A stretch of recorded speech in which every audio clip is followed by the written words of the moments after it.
Hey guys, and welcome back to my channel. So I thought, since it is WrestleMania weekend coming up, that we would talk about WrestleMania, because this WrestleMania is super different, super weird. I have no idea what to expect, to be completely honest with you. I'm a little bit scared, I'm a little bit nervous. I really don't know what to expect. So that being said, we're gonna talk about WrestleMania, but I want to talk about some WrestleMania moments that are some of my favorite moments personally.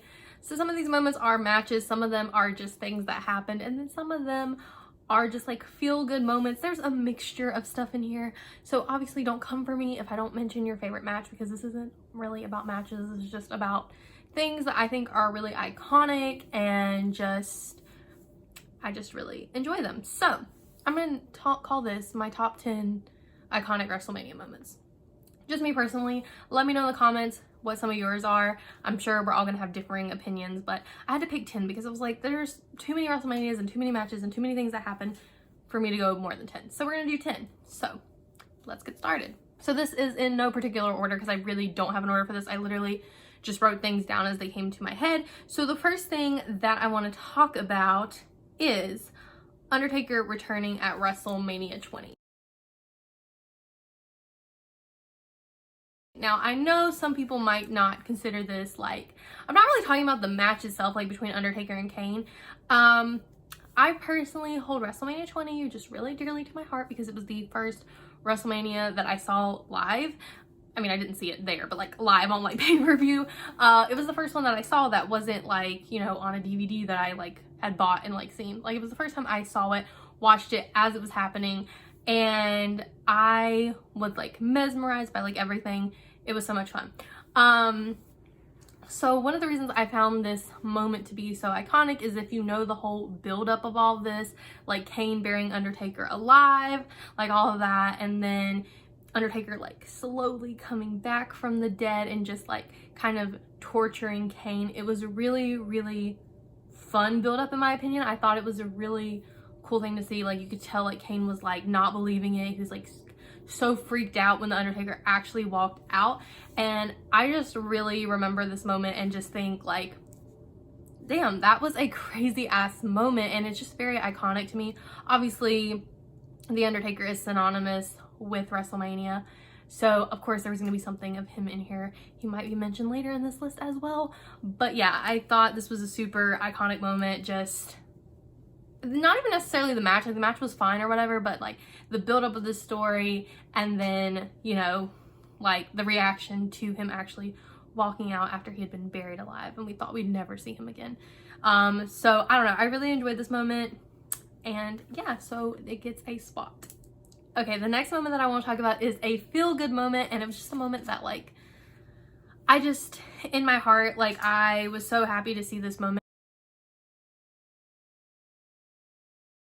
So WrestleMania 22, Rey Mysterio finally captured the World Heavyweight Championship, and this was a really meaningful moment for my Latino Heat shirt, by the way, because Eddie Guerrero had passed away back in November, and you know, he was so close with Rey. They had literally had a feud that year, and the previous WrestleMania they had faced each other. You know, they've been tag team champions together. They had a really long history, and obviously it was really emotional time for Rey, and he dedicated winning at the Royal Rumble to Eddie, and when he won, I think a lot of people were surprised, but I thought it was a really meaningful win because he was clearly doing it in his honor. So for me, being a huge Eddie and Rey fan, I really loved seeing this.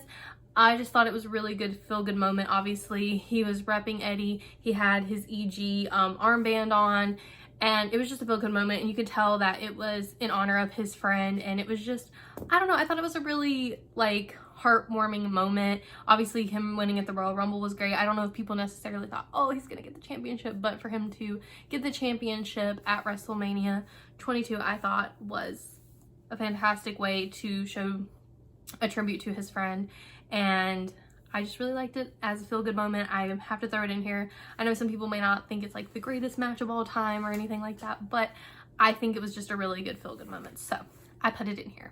Okay, for my next spot, I'm actually going to be talking about a match because this match to me is a match that is so good. It's talked about very, very often as being one of the best matches of all time. So at WrestleMania 13, clearly I watched this on a DVD or something. No, I watched it on the network. Clearly I was not around to see this, but Bret Hart faced Stone Cold in an I Quit match. And this is just a super iconic moment. I feel like everyone has seen at least a video picture or something of Stone Cold where he's like locked in the sharpshooter with blood like pouring down his face, and it is so iconic. So on top of that very iconic moment that I feel like everybody knows about, even if you don't watch wrestling like that, the match itself was a fantastic match. I highly recommend, if you haven't watched it, it is a very, very, very good match. It's ranked very highly among people. I remember that I'd always seen that like picture of Stone Cold and I never knew what match it was from. And then I remember, I don't even know where I found out what match. I think I ended up Googling it actually and finding out what match it was from and then watching it. And I was like, holy shit, this is a really good match. And obviously, if you've watched it, you know how it ends. Stone Cold basically just passes out while he's locked in the sharpshooter. So, you know, he never like formally submitted or anything, but it was a really good match. I highly recommend. Obviously, Stone Cold and Bret are two superstars that people look up to even to this day, two of the greatest of all time. So if you haven't seen it, I highly recommend it. Okay guys, so this moment is a moment that I have to talk about because I love me some women's wrestling, okay? I feel like women's wrestling has just changed so much over the years. I've been watching since what, like 2003? I think is when I started like watching, and I've always been a huge fan of the girls. I love them. I really love to support them, and yeah. So one of my favorite matches and one of the most iconic matches to me is the triple threat from WrestleMania 32, which featured Charlotte Flair, Becky Lynch, and Sasha Banks. First off, all three of them iconic. Love them. Big fan. So we're in a triple threat, and it was for the Divas Championship, but the Divas Championship was now replaced by the new Women's Championship. So this was an iconic moment just because, first off, the three of them, I truly believe, started a revolution of their own down in NXT, and then, you know, they shifted the focus, and obviously you can look at them now. They're all huge stars in WWE, and they're all amazing. But this triple threat between them, I thought was so great. I just thought it was such a good match, and I enjoyed it. And then on top of it, I know people might not like this, but I was really happy to see the Divas Championship replaced, okay? Like, I'm not trying to like drag it or anything, but I never really got that championship to begin with. It's a butterfly, like I don't really understand it, and I just felt like they worked so hard. They deserved like something really prestigious, and it looks so nice. I love the way the championship looks now. So, and Lita presented it, like, I love her. So that's my girl. So I don't know, I just love this. I thought it was a really great moment. Obviously I think all three of them are great. And I love this match. I thought it was a really good triple threat, and I normally don't like triple threats. So this was a really good triple threat, and I love their chemistry.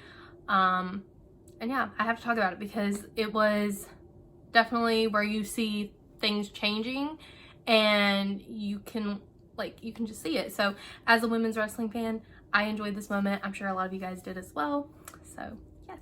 Now I'm going to talk about a moment that I think we all know very well. I think we've all seen this moment, and it is the spear from WrestleMania 17.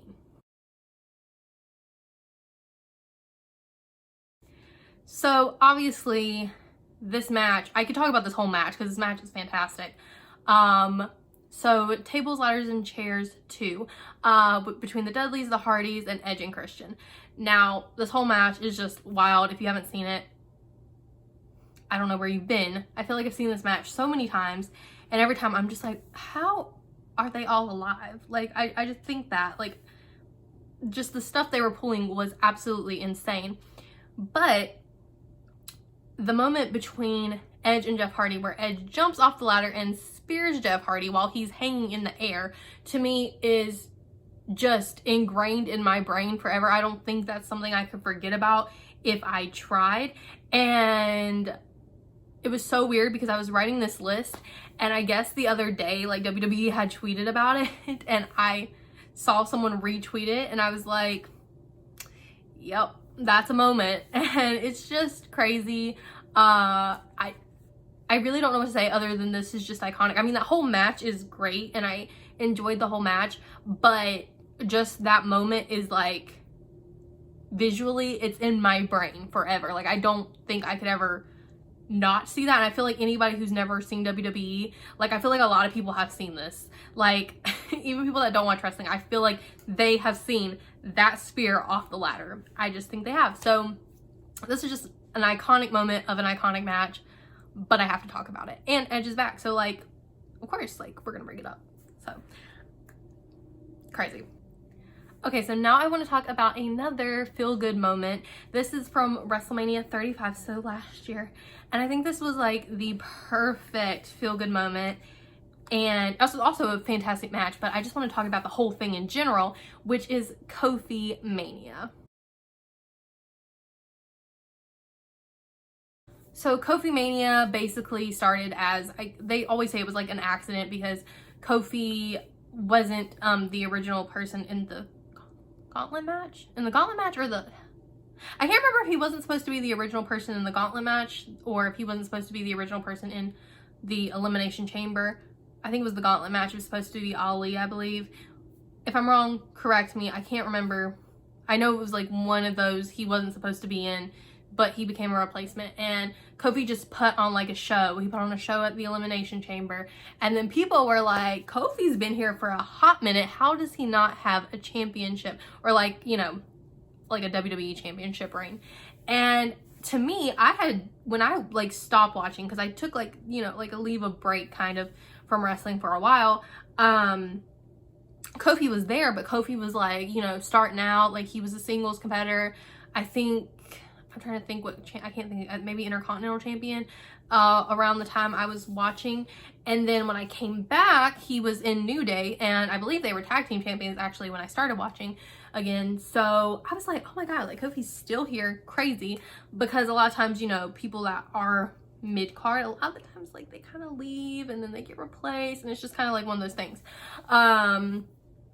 So I was like, oh my God, he's still here. And I wasn't even thinking about the fact like he had never had a WWE championship reign, but he's always been a very standout performer. Like, you watch him in the Royal Rumble, he does all these crazy things to get back in the ring. It's like super cool. And you could just tell, like, the fans were like, wait, Kofi's good. Like, why has he not had this opportunity? And you could just tell, like, it was like all of a sudden people were like, wait. And it was amazing to watch the whole story progress. I thought it was fantastic. And I thought that he kept getting these obstacles thrown in his way, but he kept beating the odds and kept coming back. And then finally he got to face Daniel Bryan at WrestleMania. And you could just tell how invested the crowd was, how invested obviously all of his friends were, how invested everyone was in this whole storyline. And it was probably the most feel-good moment to me that's happened in a really long time, of just him winning and it being like he was an underdog and he deserved this win. And that was the same thing when I was mentioning the Rey Mysterio win earlier. It was just this feel-good moment where you're like, this person that's been an underdog but has always been good, but maybe wasn't seen as being like, you know, a top star, has now gotten the recognition that they have deserved. And it was amazing to see. So I was so happy. The reaction of the crowd, you could just feel like the happiness radiating off of it. And I wish Kofi would have had, you know, a better reign. I wish he wouldn't have lost the way he did, but I thought that Kofi Mania, the whole setup of it, the match itself was fantastic. I just thought that whole thing was perfect, and it was a perfect feel-good moment for someone that deserved it. So I had to throw it in here. All right, so now I'm going to talk about a match, but specifically something that happened in the match, and I'm sure you guys remember this. So we're going back to WrestleMania 17 again, which, by the way, is a fantastic WrestleMania. I highly recommend you check it out if you have the network. It's really, really good. So, WrestleMania 17, we saw Stone Cold facing The Rock. And you know, Stone Cold, The Rock, they're the two biggest stars in WWE. Like, I feel like you can't talk about WWE without talking about the two of them. So, you know, it's gonna be a match. Now, the match itself, great match. The part that I want to talk about is the ending of this match, where Stone Cold got help from Vince McMahon. And me watching this, even now, I still sit there, I'm like, holy shit, that really happened.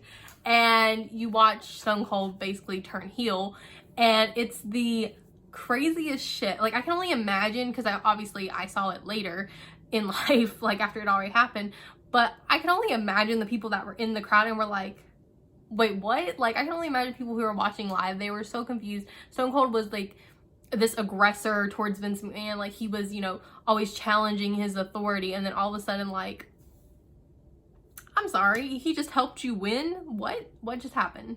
And it was the craziest thing, but I can't not mention this. This is such a, like, shocking moment. I feel like if you watch it, you can see the crowd being genuinely like, what the fuck, when they shake hands. And still to this day, like, sometimes I see that and I'm like, that really happened.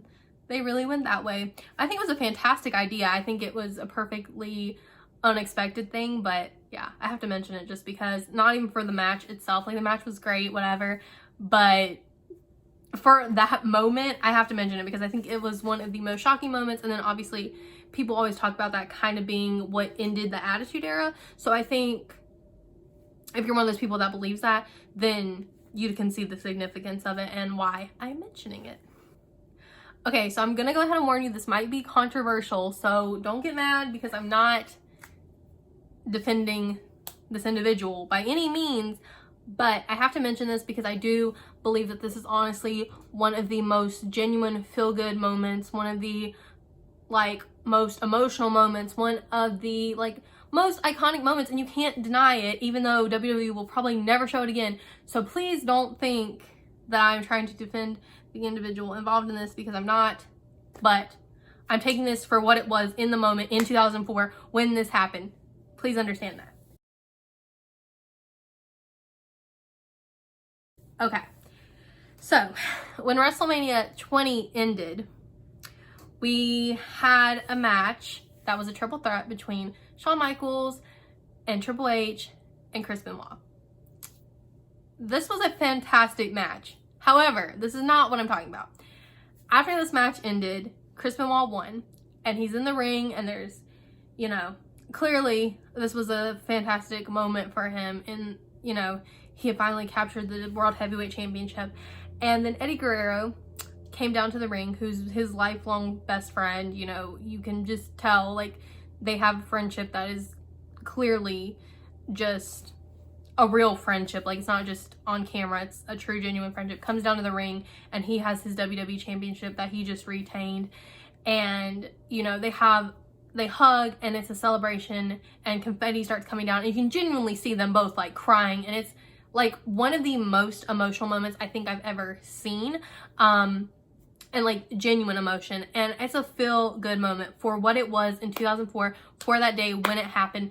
That is a moment that I think about as being the most genuine moment I probably ever seen, and it kills me that now that's kind of tarnished, because obviously we know what happened a couple years later, but in that moment, I genuinely believe that is one of the most genuine moments ever. And if you've watched, I don't know if you guys have seen it, but on YouTube, on Vice's channel, you can watch Dark Side of the Ring. They just released a 2-part series on Chris Benoit's life.